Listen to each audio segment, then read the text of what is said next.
नमस्कार, जय हिंद साथियों मैं आकाश आप सबका एक बार फिर से स्वागत करता हूं मैथ के एक और मोस्ट इम्पोर्टेंट सेशन में।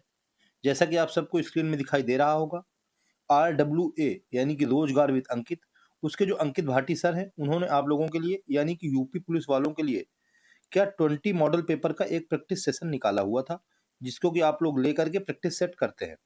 तो वो मैंने आप लोगों के लिए खुद परचेज कर लिया है और उसका सोल्यूशन आप लोगों के लिए पर डे लेके आया करता हूँ। 75 नंबर क्वेश्चन तक हम लोगों ने कल जीके जीएस में फिनिश करा दिए थे। मैंने आप लोगों के लिए क्लास अपलोड करा दी थी। आज हम लोग मैथ का सोल्यूशन उसके आगे 76 से लेकर 91 नंबर क्वेश्चन तक लेकर के आए हैं।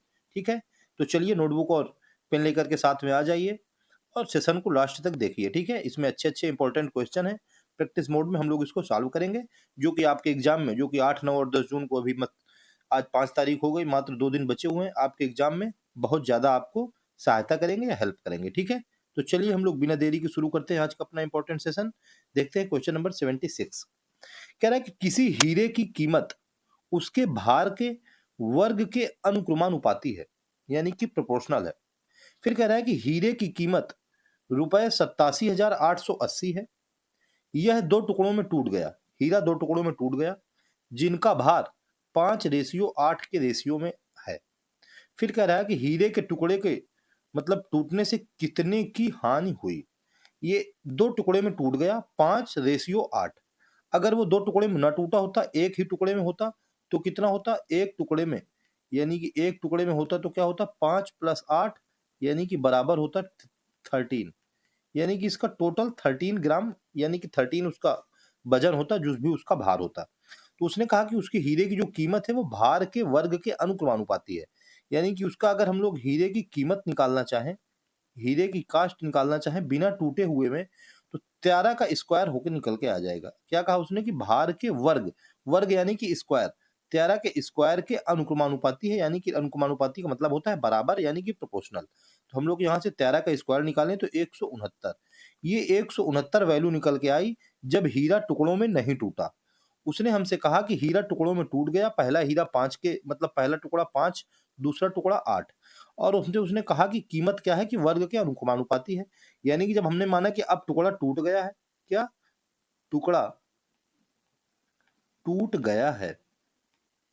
जब टुकड़ा टूट गया है तो स्क्वायर करना था, 5 का स्क्वायर ये आ जाएगा प्लस 8 का स्क्वायर।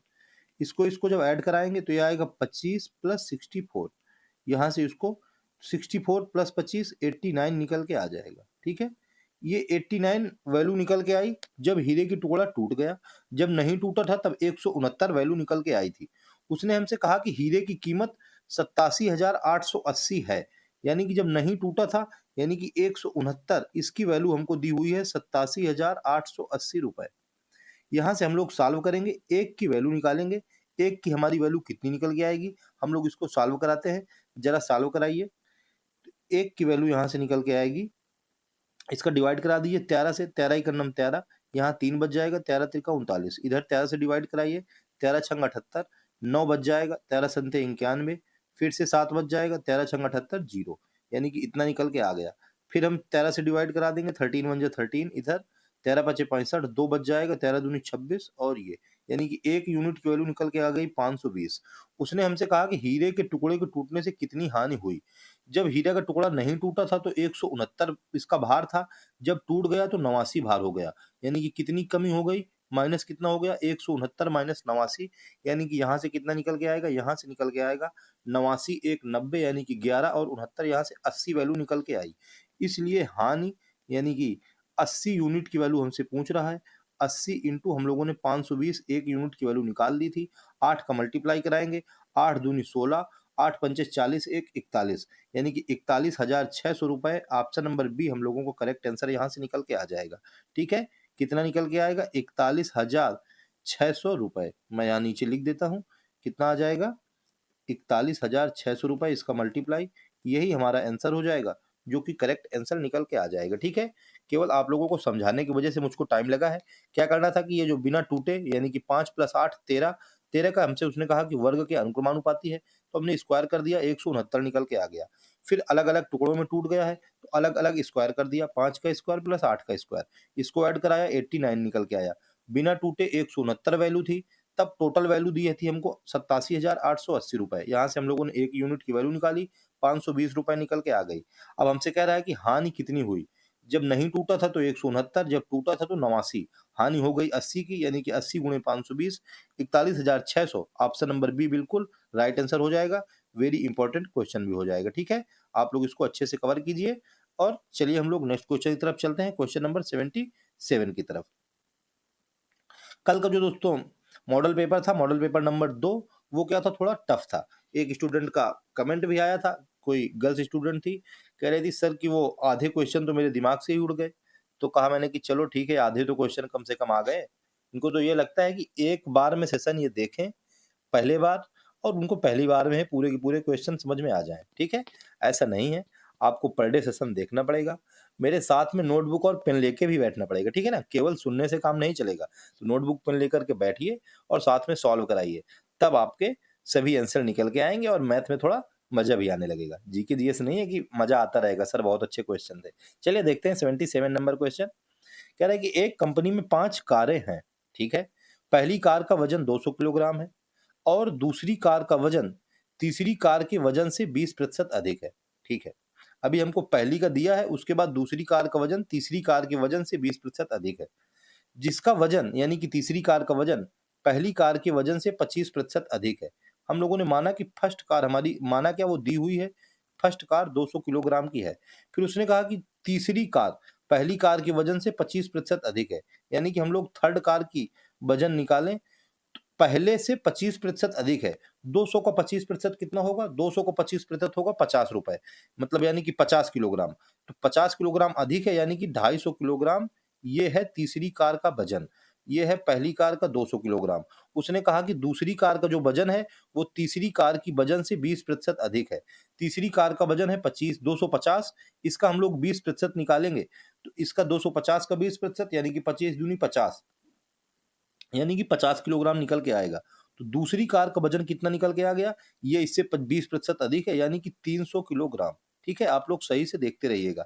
पहली कार का वजन उसने हमसे दिया 200 किलोग्राम, फिर उसने कहा कि जो तीसरी कार है वो पहली कार से 25% अधिक है, यानी कि 250 किलोग्राम निकल के आ गई तीसरी कार का वजन। फिर उसने हमसे कहा था कि जो दूसरी कार है वो तीसरी कार से 20% अधिक है। तो दूसरी कार तीसरी कार से 20 अधिक है, यानी कि इसका निकल के आ गया 300 किलोग्राम। अब आगे चलते हैं। उसने कहा कि 350 किलोग्राम वाली चौथी कार, यानी कि चौथी कार फोर्थ नंबर की जो कार है, उसका वजन कितना दे दिया, उसका वजन दे दिया 350 किलोग्राम। ठीक है, कह रहा है कि पांचवी कार की तुलना में 30% हल्की है, यानी कि अगर पांचवी कार 100% की थी तो ये 30% हल्की है, यानी कि ये 70% की वैल्यू दी हुई है। पांचवी कार के 70% की वैल्यू, अगर हम लोग यहाँ से पांचवी कार का वजन निकालना चाहें 70%, अब आप लोग अगर समझना चाहें तो सही से समझिए, ये 70% की वैल्यू दी है। यहाँ से हम लोग अगर 5 से डिवाइड कराएं, 5 से क्या 7 से डिवाइड करा देंगे सीधे सीधे, इधर भी 7 से डिवाइड कराना पड़ेगा। जब 7 से कराएंगे तो ये हो जाएगा 7 10, ये 10% की वैल्यू निकल के आएगी। यहाँ आ जी 7 पना 35, यानी कि 50। 10% की वैल्यू 50। हम लोगों को पांचवी कार यानी कि 100% की वैल्यू निकालनी है, तो एक जीरो इधर बढ़ाएंगे, एक जीरो इधर बढ़ाएंगे, यानी कि इधर हो जाएगा 100%, इधर हो जाएगा 500, यानी कि पांचवी कार का वजन कितना निकल के आएगा, 500 किलोग्राम। ठीक है, अब अगर आप लोग निकालें 500 का 70% तो 350 किलोग्राम ही निकल के आएगा। ठीक है, यानी कि हमारी पहली कार 200 किलोग्राम, दूसरी कार 300 किलोग्राम, तीसरी 250, चौथी 350 और पांचवी 500 किलोग्राम है। अब आगे क्वेश्चन पढ़ते हैं। उसने कहा कि सबसे भारी तीन और सबसे हल्के तीन के औसत वजन में अंतर ज्ञात कीजिए। सबसे भारी तीन पहले देखते हैं। सबसे भारी तीन दूसरी नंबर की 300, फिर उसके बाद चौथे नंबर के 350 और पांचवें नंबर की 500। एवरेज निकालते हैं, एवरेज निकाल लेंगे। एवरेज क्या होता है कि सभी का ऐड बटे संख्या, यानी कि 500, 500 में 350 ऐड करेंगे 850, 850 में 300 और ऐड करेंगे तो 1150, यानी कि 1150 बटे 3। 5 एक 6 एक 7, इसमें डिवाइड कराइए, क्या जा रहा है क्या, डिवाइड कराएंगे तो कितना चला जाएगा, 3 त्रिका 9, यानी कि यहाँ 2 बच जाएगा, 3 8 24, एक बच जाएगा, 3 त्रिका 9 दशमलव, ऐसे बचता चला जाएगा। तो 383.3 किलोग्राम ये निकल के आया भारी वाले का एवरेज। किसका निकल के आया, भारी वाले का। अब हम लोगों को निकालना है हल्के वालों का। हल्के वालों का एवरेज निकाल लेते हैं जरा। हल्के वाले कौन कौन से हैं, तीन। एक हो जाएगा 200, एक हो जाएगा 250 और एक हो जाएगा 300, यानी कि लगातार 300 है। इसका एवरेज 2 3 5, 5 और 2.5 यानी कि 750, 750 बटे 3, इसका भी निकाल दीजिए। तो ये आ जाएगा 3 दूनी 6, एक बच जाएगा, 3 पचे 15, 250, 250 किलोग्राम निकल के आ गया हल्के वालों का एवरेज। उसने हमसे कहा है कि डिफरेंस निकालिए हल्के और भारी में। भारी था 383, हल्का है 250, माइनस करा दीजिए। 383 माइनस 250 कराएंगे, 250 में 50 और ऐड होंगे तो 100 हो जाएगा, यानी कि 383 133.3 किलोग्राम। ऑप्शन नंबर सी बिल्कुल राइट आंसर हो जाएगा। ठीक है, पॉइंट में केवल एक ही ऑप्शन दिया हुआ है, ऑप्शन नंबर सी, यही हम लोगों को बिल्कुल करेक्ट आंसर हो जाएगा। दोस्तों पेज थोड़ा छोटा पड़ जाता है, भर जाता है, लेकिन अगर आप लोग इसको सही से देखेंगे समझेंगे तो क्वेश्चन कोई लैंग्वेज सिर्फ उसकी बड़ी है लेकिन क्वेश्चन इजी है। ठीक है ना, चलिए आप लोग इसको सही से देख लीजिए, ऑप्शन नंबर सी हम लोगों को बिल्कुल करेक्ट आंसर निकल के आ गया है। चलिए हम लोग नेक्स्ट क्वेश्चन देखते हैं। क्वेश्चन नंबर आज का 78। ठीक है, क्योंकि हम लोगों ने आज ज्यादा क्वेश्चन लिए हैं तो दोस्तों टाइम थोड़ा ज्यादा लग जाएगा, हम लोग जल्दी जल्दी इसको फिनिश करेंगे। 78 नंबर क्वेश्चन कह रहा है 3400 के 75% के 30% के 40% के 20% का मान क्या होगा। जहां जहां के लगा है वहां वहां मल्टीप्लाई लगा दिया जाएगा और इसको सॉल्व कर लिया जाएगा और अपना आंसर ले लिया जाएगा। चलिए सॉल्व करते हैं। तो 3400 को 75%, 75 परसेंटेज हटाया नीचे 100 लिख दिया, इंटू 30%, 30 परसेंटेज हटाया नीचे 100 लिख दिया, इंटू 40%, 40 हटाया नीचे 100 लिख दिया, इंटू 20%, 20 हटाया मतलब परसेंटेज हटाया नीचे 100 लिख दिया। एक और दो जीरो, एक और दो जीरो चले गए, इधर से एक और दो जीरो, इधर से एक और दो जीरो, एक जीरो और एक जीरो और, इतना चला गया। अब हम लोगों को क्या कराना है, अब हम लोगों को इसका थोड़ा और सॉल्व कर लेंगे। ये सॉल्व करेंगे तो ये आ जाएगा 2 पंचे 10, ये आ गया 5, इधर 5 से इसको काटेंगे तो ये आ जाएगा 15 पना 75। ठीक है, इधर इसको अब 4 से काट देंगे तो ये आ जाएगा 25 चौको 100। ठीक है, इतना आ गया। इसको फिर 5 से काट देंगे, ये आ जाएगा 5 तिरका 15, ये आ जाएगा 55 25। चलिए अब हम लोग इसका मल्टीप्लाई कराते हैं तो हमारा कितना बचा है, इधर ये 3 बचा है, इधर 3 बचा है, इधर 34 बचा है, यानी कि ये बचा है 34 इंटू 9 डिवाइड बाई 5। केवल इतना बचा है, मल्टीप्लाई करा दीजिए और डिवाइड करा दीजिए, यानी कि 9 चौको 36, कैरी 3, 9 तिया 27 और 3 30 डिवाइड बाई 5, डिवाइड करा दीजिए, 5 छक्का 30, 5 इकन्नम 5, एक बच जाएगा 61.2, जो भी ऑप्शन होगा ऑप्शन नंबर डी हम लोगों को करेक्ट आंसर निकल के आ जाएगा। ठीक है, 61.2। केवल इसमें सॉल्यूशन कराना था, आप लोग सॉल्यूशन कराइए और अपना आंसर ले लीजिए। चलिए हम लोग नेक्स्ट क्वेश्चन की तरफ चलते हैं, क्वेश्चन नंबर 79 की तरफ। फिर से आ गया दोस्तों, व्यवसाय से व्यवसाय करना स्टार्ट करना पड़ेगा लगता है, क्योंकि पर डे क्वेश्चन व्यवसाय से आ जाता है। जैसे ही क्वेश्चन मैं व्यवसाय से देखता हूं तो मेरा भी बिजनेस करने का मन करने लगता है, क्योंकि ये सेवा भाव, पढ़ाने का सेवा भाव कुछ ज्यादा ही खतरनाक है, बहुत ज्यादा दोस्तों इसमें मेहनत लगती है। 79 कह रहा है कि ए बी और सी एक व्यवसाय यानी कि बिजनेस शुरू करते हैं। मुझको भी दो पार्टनर और ढूंढने, दो पार्टनर मिल जाए फिर मैं भी बिजनेस शुरू कर दूंगा।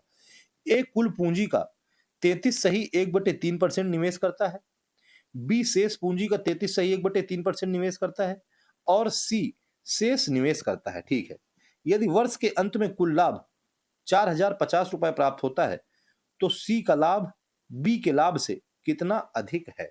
ठीक है भैया, हम लोगों ने मान लिया कि हमारी टोटल पूंजी कितनी थी, टोटल पूंजी हम लोगों ने x रुपए इन्वेस्ट की थी। ठीक है, x तो मानना ही पड़ेगा, x तो बताया नहीं कि x को लेके चलेंगे, नहीं तो x नाराज बहुत जल्दी हो जाती है। तो कह रहे हैं कि ए बी और सी एक व्यवसाय शुरू करते हैं। एक कुल पूंजी का 33 सही 1/3%, 33 सही 1/3% की दोस्तों वैल्यू क्या होती है, इसकी वैल्यू होती है 1/3, यानी कि कुल पूंजी का 1/3 ए ने इन्वेस्ट किया है। ठीक है, फिर कह रहा है कि बी ने शेष पूंजी का 33 सही 1/3, इसमें भी 33 सही 1/3% निकालेंगे तो इसकी भी वैल्यू 1/3 ही निकल के आएगी। ठीक है, यानी कि अब हम लोग इन्वेस्ट देखते हैं तो ए का इन्वेस्ट कितना हो जाएगा, ए ने इन्वेस्ट किया है कुल पूंजी का 1/3, कुल पूंजी थी एक्स का 1/3 यानी कि x/3 ये ए ने इन्वेस्ट किया है। अब हम लोग बी का निकाल लेते हैं कि बी ने कितना इन्वेस्ट किया है। बी ने किया है शेष पूंजी का, शेष पूंजी पहले पूंजी थी एक्स, एक्स में शेष पूंजी यानी कि एक्स माइनस ए ने खर्चा कर दी x-3, 1/3, इसका भी 1/3 इसने इन्वेस्ट किया है। हम लोग जब इसको सॉल्व कराएंगे 3 का नम 3 यानी कि आ जाएगा 2x ऊपर और 3 3 का नीचे मल्टीप्लाई हो जाएगा तो ये निकल के आ जाएगा 2x/9। बी ने इन्वेस्ट किया है 2x/9। अब हमसे कह रहा है कि सी ने कितना इन्वेस्ट किया है।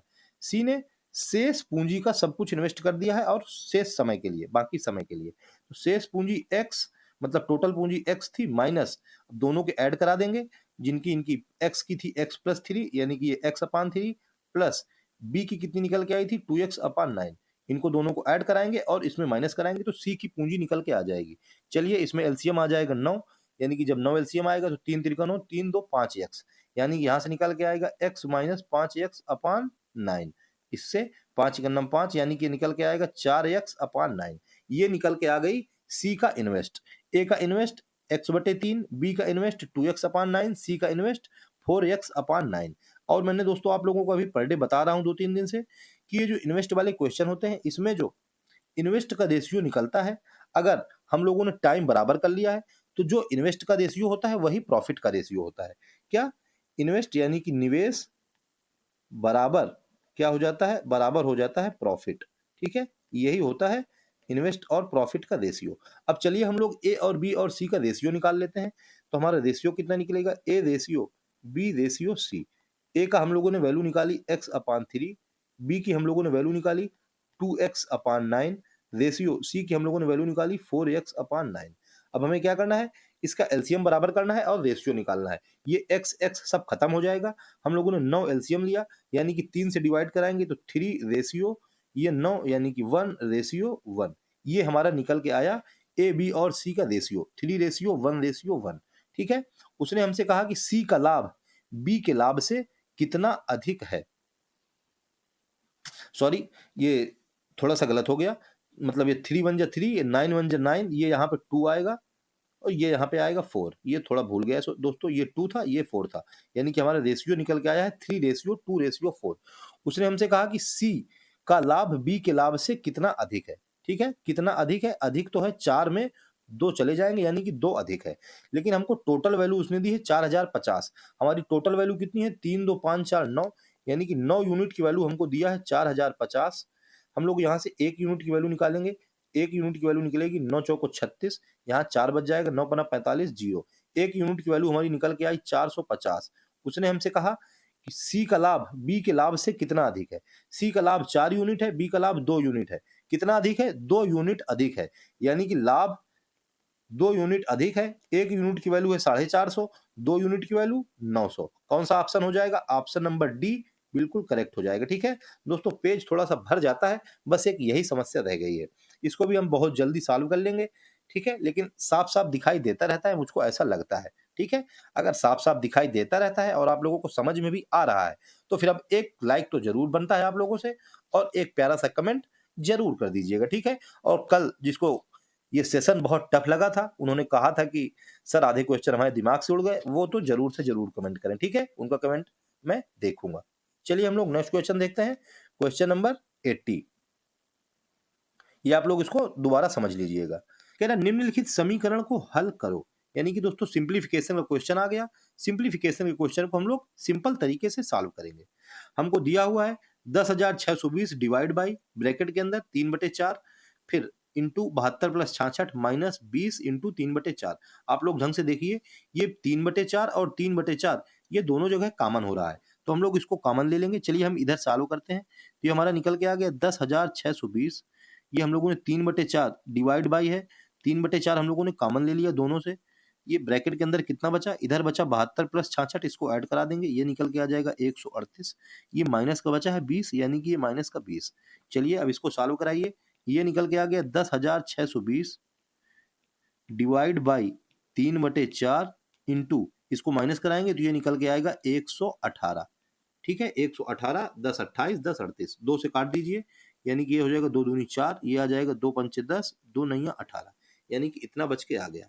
तो हमारा ये बच के आ गया 10,620 इंटू, इंटू में क्या होता है? चेंज हो जाता है, यानी कि 2/3 गुणे 59, इतना निकल के आ जाएगा। 3 से काट दीजिए, ये 3 1 जा 3, ये हो जाएगा 3 3 जा 9, एक बच जाएगा, 3 5 जा 15, एक बच जाएगा, 3 4 जा 12, जीरो बच जाएगा।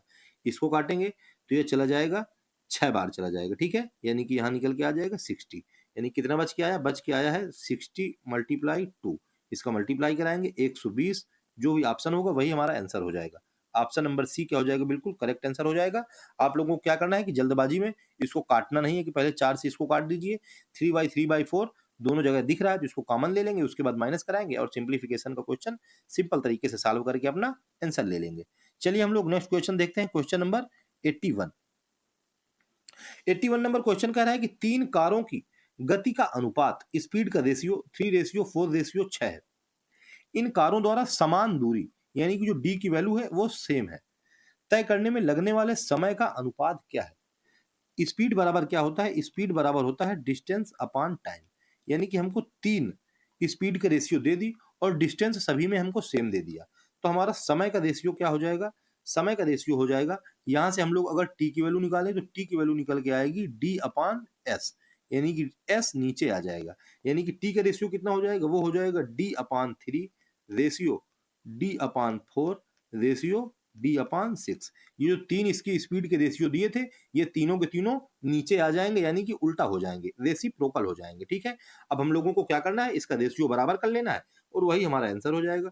टी बराबर 3, 4 और 6, एलसीएम कितना आएगा 12, यानी कि 3 में 12 से डिवाइड कराएंगे, 3 चौको 12 रेशियो 4 में 3 से डिवाइड कराएंगे, 4 तिरका 12, 6 दूनी 12, यानी कि टी बराबर 4 रेशियो 3 रेशियो 2, यही हमारा रेशियो का अनुपात आ जाएगा समय का। ऑप्शन नंबर बी क्या हो जाएगा, बिल्कुल करेक्ट आंसर हो जाएगा। ठीक है, समझ में आ गया होगा दोस्तों आप लोगों को। इजी क्वेश्चन तो नहीं कहेंगे इसको, लेकिन अच्छा क्वेश्चन कहेंगे, एग्जाम में आने लायक क्वेश्चन कहेंगे और ऐसे क्वेश्चन एग्जाम में पूछते भी रहते हैं। ठीक है, इंपॉर्टेंट है, आप लोग इसको अच्छे से कवर कर लीजिए। चलिए हम लोग नेक्स्ट क्वेश्चन देखते हैं, क्वेश्चन नंबर 82। कह रहा है दोस्तों कि एक्स, फिर से आ गई एक्स, रुपए 42,000 में एक स्कूटर खरीदता है और वह मरम्मत पर 6,000 रुपए खर्च करता है।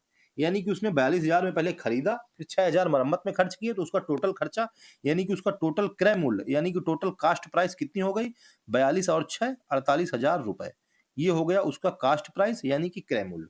और स्कूटर को 54,000 रुपए में बेचता है, यानी कि उसके बाद 48,000 के बाद 54,000 में बेच दिया, यानी कि ये दे दिया विक्रय मूल्य यानी कि सेलिंग प्राइस, एसपी के वैल्यू। अब हमसे कह रहा है कि उसका लाभ प्रतिशत क्या है।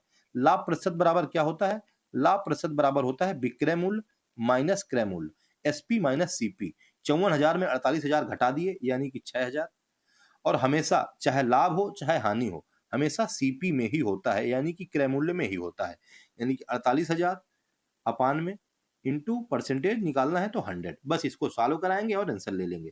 1 2 3, यानी कि 1 2 और 3, 6 से इसको काट देंगे 6 48, 4 से इसको काटेंगे 4 दूनी 8, ये आ जाएगा 25 चौको 100, 25/2 यानी कि 12.5%। ऑप्शन नंबर बी बिल्कुल करेक्ट आंसर हो जाएगा। ठीक है, कितना 12.5%, यही इसका लाभ होगा। ऑप्शन नंबर बी हमारा बिल्कुल करेक्ट आंसर निकल के आ जाएगा। ठीक है, इंपॉर्टेंट क्वेश्चन था। चलिए हम लोग नेक्स्ट क्वेश्चन देखते हैं, क्वेश्चन नंबर 83।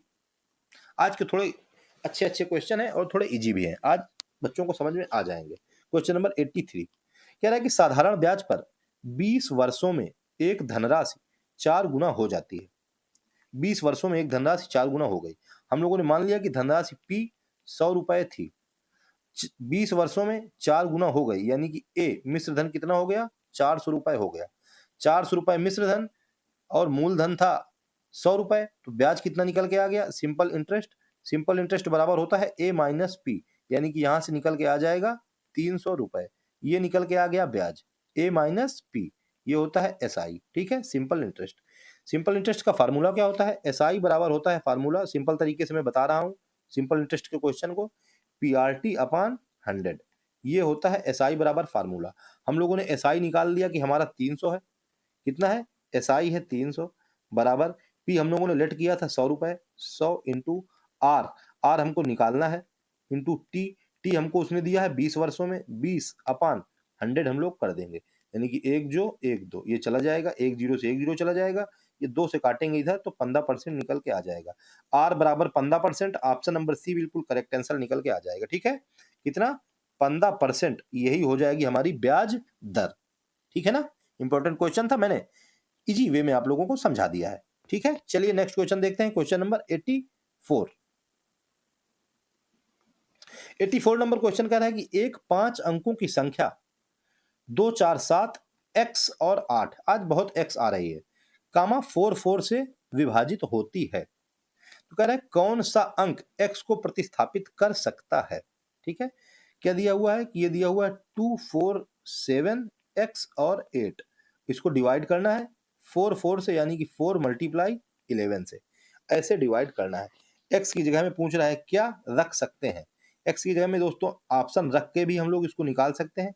अगर हम लोग यहाँ पे 1 रखेंगे तो ये हमारा निकल के आएगा 24 71 8, इसको 11 से डिवाइड कराएंगे, 11 दूनी 22, 5 11 5 55, फिर 11 इक्का 11, यानी कि यहाँ पे बच जाएगा 10, ये नहीं जाएगा, यानी कि 2 रखेंगे अगर यहाँ पे एक की जगह में। अब इसको 11 से डिवाइड कराइए तो ये आ जाएगा 11 दूनी 22, यहाँ पे 5 बच जाएगा, 11 5 55, फिर 2 बच जाएगा, नहीं नहीं ये कितना आ गया, ये हो जाएगा 11 दूनी 22, 2 बच जाएगा, 11 दूनी 22, 5 बच जाएगा, 11 चौको 44, फिर उसके बाद यहाँ पे 8 बच जाएगा, 11 88, यानी कि 2 रखने में हमारा बिल्कुल करेक्ट आंसर निकल के आ रहा है। ठीक है, कितना 24 7 2 8 डिवाइड बाई 4 इंटू 11, 11 से जब मल्टीप्लाई कराएंगे मतलब डिवाइड कराएंगे तो 11 दूनी 22 आ जाएगा, 2 बच जाएगा यहाँ पे, फिर आ जाएगा 11 दूनी 22, यहाँ पे 5 बच जाएगा, 11 चौको 44, यहाँ पे 8 बच जाएगा, 11 88।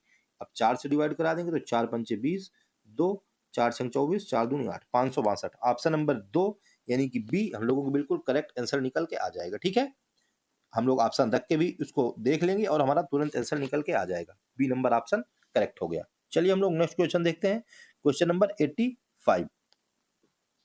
कह रहा है कि पी क्यू और आर किसी काम को क्रमशः 5 6 और 8 दिनों में कर सकते हैं। यदि वे सभी एक साथ मिलकर कार्य करते हैं तो एक दिन में कार्य का कितना भाग पूरा होगा। मैंने बताया कि वर्क एंड टाइम के जितने भी क्वेश्चन आएंगे उसको हम लोग एलसीएम मेथड से करेंगे। पी एक काम को कितने दिनों में, 5 दिनों में करता है। क्यू एक काम को कितने दिनों में, 6 दिनों में करता है। और आर एक काम को 8 दिनों में करता है। अब हम लोगों को क्या करना है कि इसका तीनों का एलसीएम निकाल लेना है कि इनका तीनों का एलसीएम कितना निकल के आया। इनका तीनों का एलसीएम निकालेंगे तो निकल के आएगा 120। ठीक है, 120 जो एलसीएम निकल के आएगा वही होता है हमारा टोटल वर्क। ठीक है, यानी कि 120 यूनिट काम हम लोगों को करना है। तो 120 यूनिट काम केवल हमको ऑप्शन एक ही दिखाई दे रहा है, ए नंबर ऑप्शन। हमसे उसने कहा कि टोटल एक दिन में कार्य का कितना भाग पूरा होगा। पूरा काम तो हमारा 120 यूनिट है, 120 यूनिट काम और किसी में तो दिखाई दे नहीं रहा है। चलिए हम लोग और सॉल्व करते हैं क्योंकि इसमें अभी 60 दिखाई दे रहा है, कहीं ऐसा नहीं तो कट जाए। यानी कि इसका हम लोग पी की इफिशियंसी निकालेंगे, 5 में 120 से डिवाइड कराएंगे, यानी कि यहाँ निकल के आएगा 24 यूनिट। 24 यूनिट काम पी एक दिन में करता है। इसी प्रकार हम लोग क्यू में 6 में 120 से डिवाइड कराएंगे, यानी कि 6 दूनी 12, 20 यूनिट काम क्यू एक दिन में करता है। इसी प्रकार हम लोग आर में 120 से डिवाइड कराएंगे, 8 में 15 अट्ठे 120, 15 यूनिट काम करता है एक दिन में आर। उसने हमसे कहा है कि एक दिन में कार्य का कितना भाग पूरा करेंगे।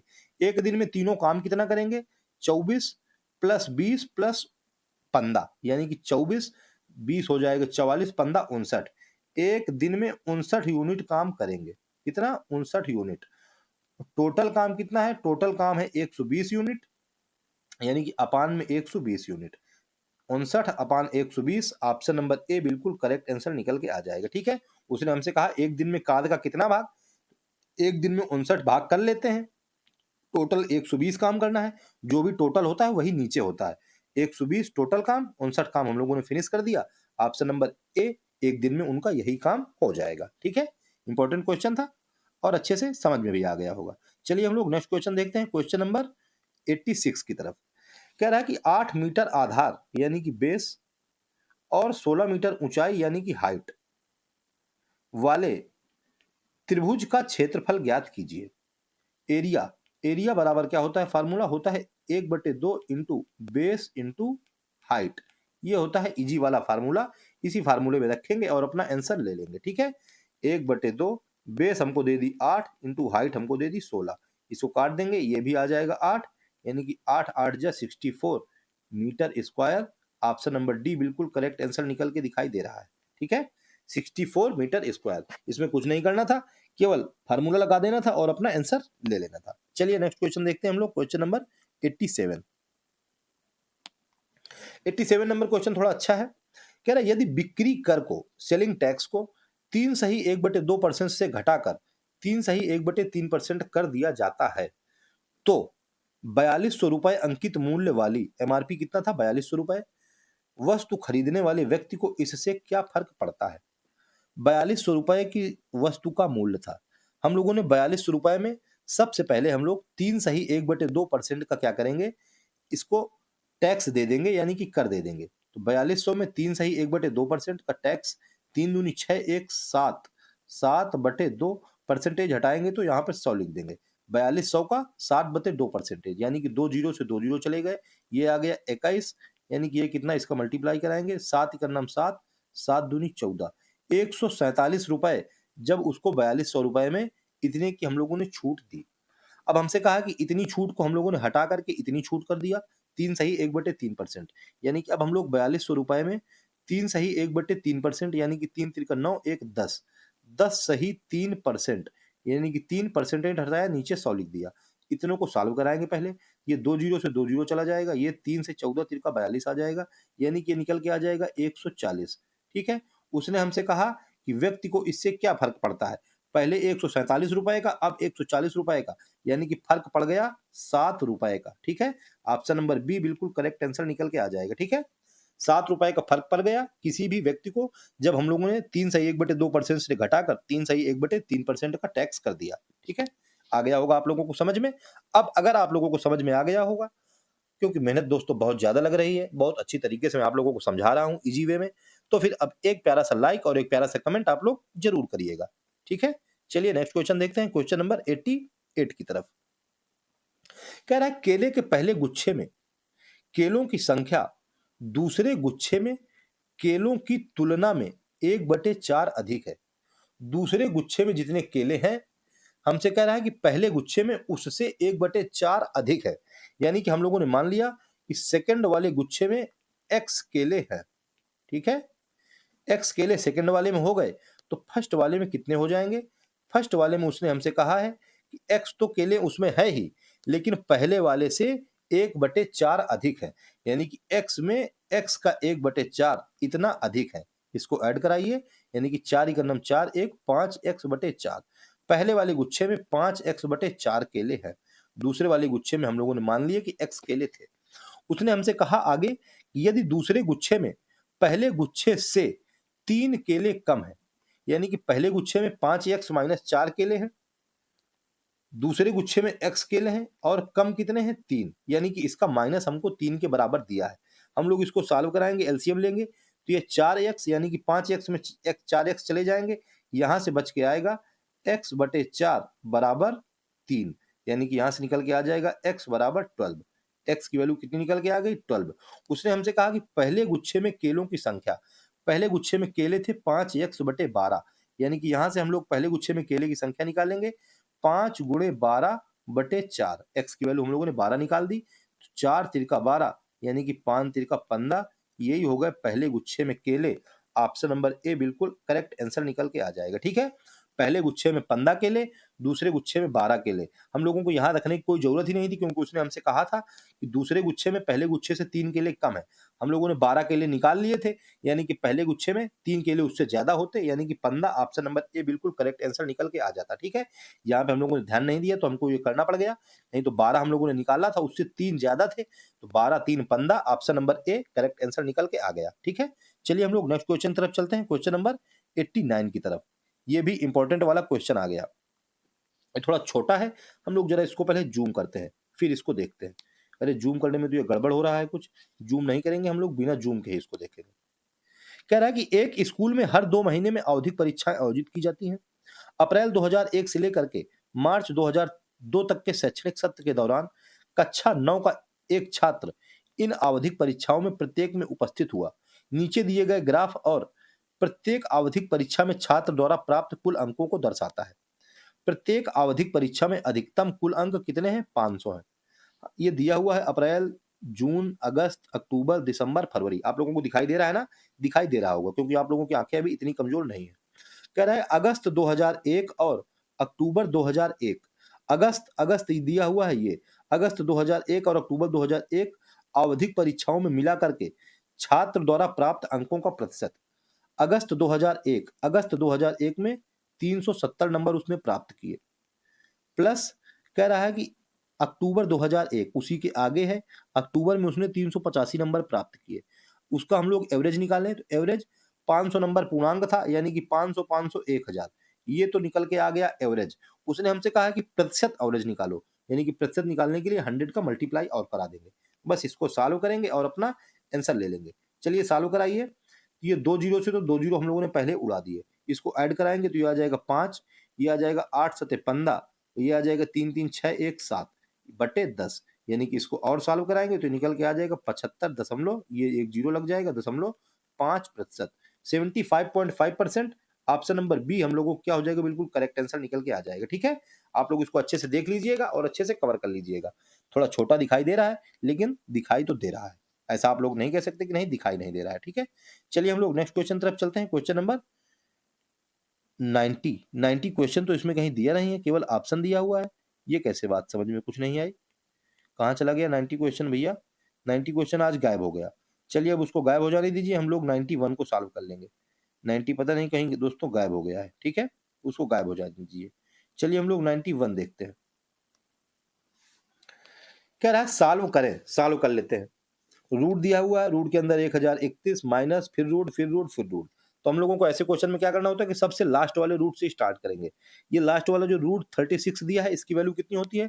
इसकी वैल्यू होती है 6, यानी कि यहाँ निकल के आ जाएगा रूट 138 प्लस 6। इसको ऐड कराएंगे तो ये निकल के आएगा 144, यानी कि इसके अंदर अब कितना हो जाएगा? इसके अंदर हो जाएगा 144। अब 144 की वैल्यू कितनी होती है? रूट 144 ये होती है 12, यानी कि यहाँ कितना निकल के आएगा? 12 वैल्यू निकल के आएगा इतना टोटल की। यानी कि अब 61 में माइनस का 12 कराया जाएगा तो यहाँ से निकल के आएगा 49। इसमें भी रूट लगा है, यानी कि 49 में रूट की वैल्यू कितनी होती है? तो होती है 7, यानी कि टोटल कितना निकल के आया? यहाँ निकल के आया रूट 1031 और माइनस का केवल, यानी कि 1031 और माइनस का 7, इतना निकल के आया। हम लोग इसको सॉल्व कराएंगे तो यह निकल के आएगा 1024। 1024 किसका स्क्वायर रूट होता है? ये होता है 32 का, यानी कि ऑप्शन नंबर डी हम लोगों को क्या हो जाएगा, बिल्कुल करेक्ट आंसर निकल करके आ जाएगा। ठीक है, ऑप्शन नंबर डी। और जो दोस्तों क्वेश्चन नंबर 90 था, ये दोस्तों कंपाउंड इंटरेस्ट से रिलेटेड क्वेश्चन था। ठीक है, चलो छूट गया है कोई बात नहीं, हम इसको कल कवर कर लेंगे। आप लोग जितने क्वेश्चन मैंने अभी कवर कराए हैं, इन क्वेश्चन को अच्छे से कवर कीजिए। ठीक है, केवल दोस्तों यही तक 91 नंबर क्वेश्चन तक थे अपने पास, हम लोगों ने इसको सबको अच्छे तरीके से फिनिश कर दिया है। अब दोस्तों अगर आप लोगों को क्लास पसंद आई हो तो फिर एक लाइक जरूर कीजिएगा और कमेंट करके मुझको बताइएगा कि आप लोगों को सबसे अच्छा क्वेश्चन कौन सा समझ में आया है। ठीक है, और जो भी आपके दोस्त और भी तैयारी करने वाले हैं उनको भी वीडियो शेयर कर दीजिएगा। तो ठीक है दोस्तों, आप लोग क्लास को देखिए, अच्छे से कवर कीजिए और फिर मिलते हैं जीके जीएस और इम्पोर्टेंट जीके जीएस के इम्पोर्टेंट सेशन के साथ मॉडल पेपर नंबर 4 लेकर के। ठीक है, तो फिर आप लोग तैयार करिए। तब तक के लिए जय हिंद, जय श्री राम।